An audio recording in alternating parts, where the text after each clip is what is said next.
Good morning po guys, kumusta po kayo lahat dyan guys? Sana sa umagang ito ay okay lang po tayo lahat. Sa naglaan natin mga video guys, pinag-usapan po natin yung iba't ibang klase ng mga medisina na ginagamit natin sa ating sakahan, palayan, gulayan at saka yung sa garden na sa mga ornamental plants. Napag-usapan natin yung yung fungicide, pesticide, herbicide at saka hominicide, yung pangkukul. Bali sa umagang ito guys, may ipakilala ko sa inyo na gamot na pesticide siya. Ito, maliit lang siya na pakete. Pangalan niya Actara. So itong Actara na to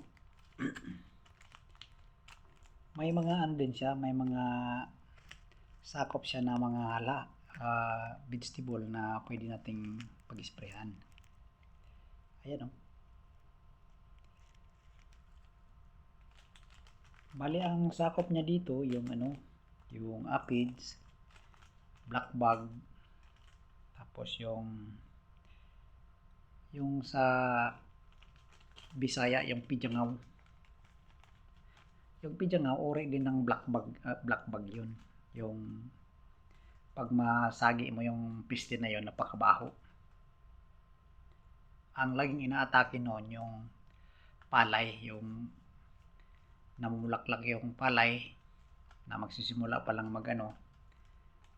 magsibol yung kanyang bunga na wala pang laman. Yung pijangaw noon, sinisip-sip nila yung yung katas. Hanggat pag masip-sip yun, yung yung palay mo magkakaipa na. Kasi hindi na siya makadala ng laman.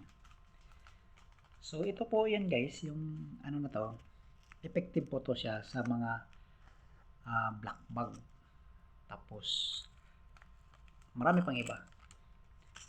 Nakasulat naman dito guys yung mga peste na dapat niyang makontrol. Tapos yung mga tanim na kaya niyang isprehan. Tapos nakalagay din dito yung sukat.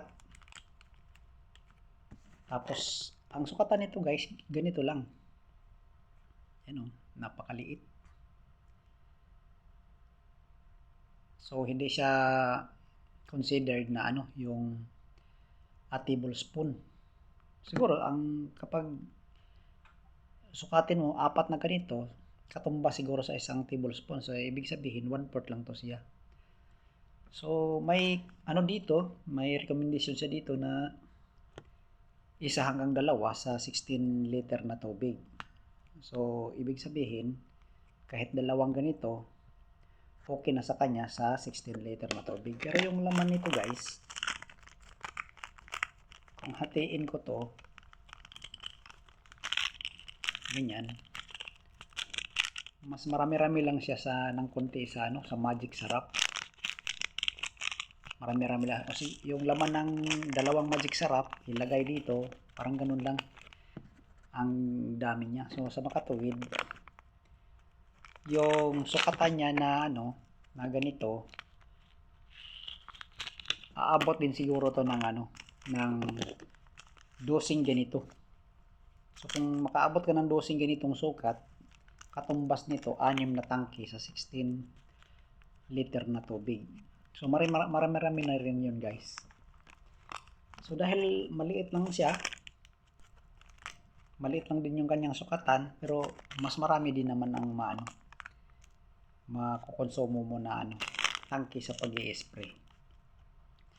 So dahil marami siyang sakop na marami siyang sakop na piste, tapos yung interval din dito sa pag-i-spray nakalagay din dito yung interval. So sundan niyo lang to guys. Wala naman siyang kaibahan sa level sa pagkaraniwang gamot. So pa rin siya, sumusunod pa rin siya sa standard ng kung ano yung doon sa mga gamot na ginagamit natin, yung pangkaraniwang ginagamit natin. Tapos meron din dito yung sa safety, itong sa baba Meron din siya dito. Tapos may mga tagubilin siya dito. Halimbawa, yung pagkatapos mo tong gamitin, dapat i-secure mo to na hindi maano sa mga bata.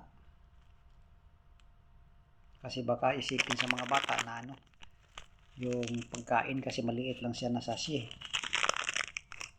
Tapos kung halimbawa magkakaroon ka ng lason sa pamagitan dito, mayroon din naman siyang label dyan. Ano ang dapat gawin. So sundin lang natin to siya guys. So itong Actara siya ang pangalan. Mabibili din naman to sa ating planters, yung agricultural supply. So since mabisa siya sa mga black bag at saka sa aphids at saka marami pang peste na pwede niyang kontrolin. So try nyo lang to guys. Mabibili naman to sa suki nating mga tindahan ng mga nagtitinda ng mga abono, medisina, seedling, yung tinatawag na planters. So available to siya guys sa mga planters. Tapos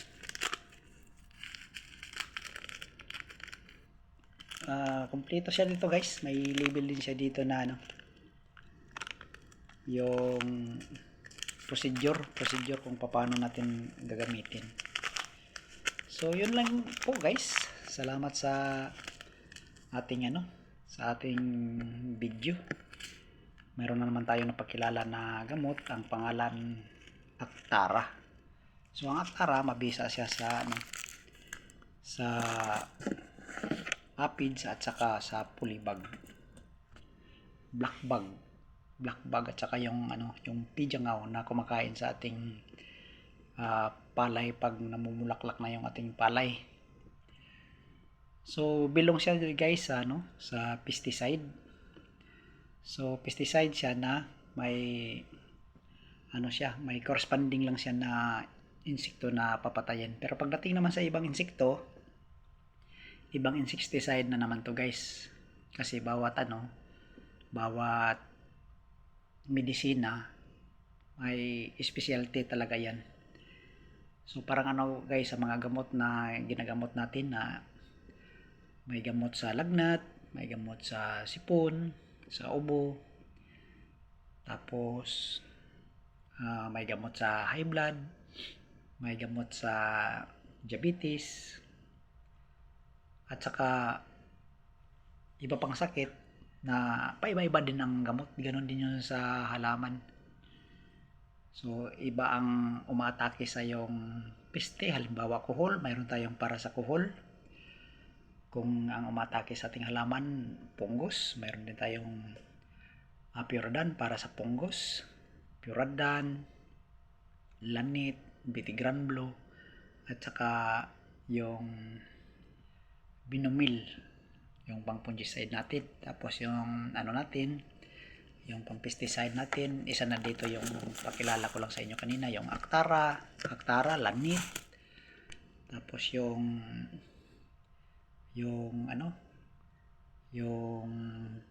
karate, siga. Ayun yung mga guys, mga pang pesticide natin na medisina. Kung sa herbicide naman tayo, nandoon yung mower, tupurde, tapos yung roundup, tapos nandoon pa yung islas. So marami tayong gamot guys na para sa sa iba't ibang uri ng sakit sa ating mga pananim. Magulay man yan, mais man yan, mahalaman man yan na ginagamit natin sa gardening. So lahat yan guys, may kanya-kanya silang mga gamot. So kung magiging pamilyar yung magsasaka natin, mga gardener natin, madali lang nating makontrol. Pero kung kung beginner ka naman dito, huwag ka lang mahiyang magtanong doon sa mga yung sa mga medyo ahead sa iyo ng konti sa larangan ng pagsasaka, larangan ng paggagarden.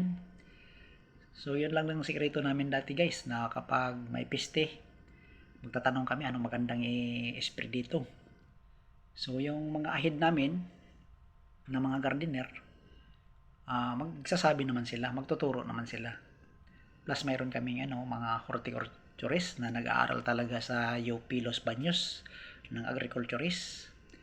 So nagtuturo din sila kung paano natin diskartihan, esprehan yung ating mga gulay, mga halaman, at saka mga prutas.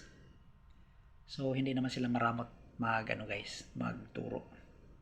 So pag beginner ka dito, wag lang mahiyang magtanong doon sa mga ahead ng sa larangan ng pagsasaka, pag-garden, dahil willing naman silang magturo sa atin. So sana guys, sa video na to may nakuha naman kayo na mga konting ideya, mga kaalaman kung paano natin supuin, kontrolin ng ating mga piste sa ating prutasan, gulayan, maisan, palayan, at saka sa ating halamanan.